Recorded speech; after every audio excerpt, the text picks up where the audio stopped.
ఒకే మాట, ఒకే నడక. ఇక్కడ చూడండి, ఏలియా గారు సవాలు విసురుతున్నాడు.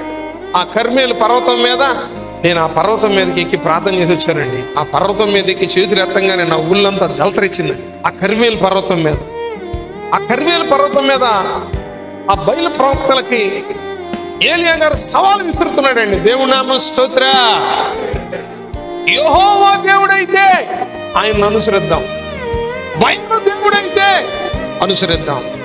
రండి, కట్టెలు పేర్చండి, బలి పశువును వధించండి, ఆకాశము నుండి అగ్ని దిగి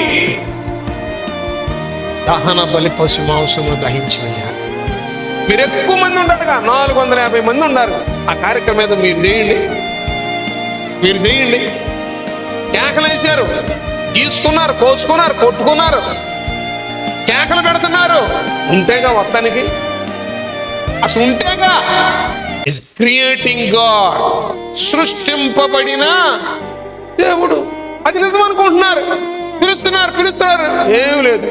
ఆ తర్వాత ఏలియా సాయంకాల నైవేద్య సమయమున పడగొట్టబడిన బలిపీఠమును కట్టి పేర్చి దహన బలి పశువును వధించి నీళ్లు పోసి, తండ్రి అయిన దేవా, నీ సెలవు లేనిదే నేను రాలేదని, నీ చిత్తము కానిది నేనేమి చేయనని, నీవే దేవుడు అయి ఉన్నావని ఈ ప్రజలు కనులారా చూసినట్లుగా ఆకాశము నుండి అగ్ని దించున ఆయన అని ప్రార్థన చేస్తే ఆకాశము నుండి అగ్ని దిగింది. బలి పశువును, కట్టెల కింద ఉన్న నీళ్లను ఉగ్గి పొడి చేసిందండి. జనులందరూ సాగిలపడ్డారు, ఒకే మనసులోకి వచ్చారు. యెహోవాయే, యెహోవాయే, యెహోవాయే సాగిలపడ్డారు.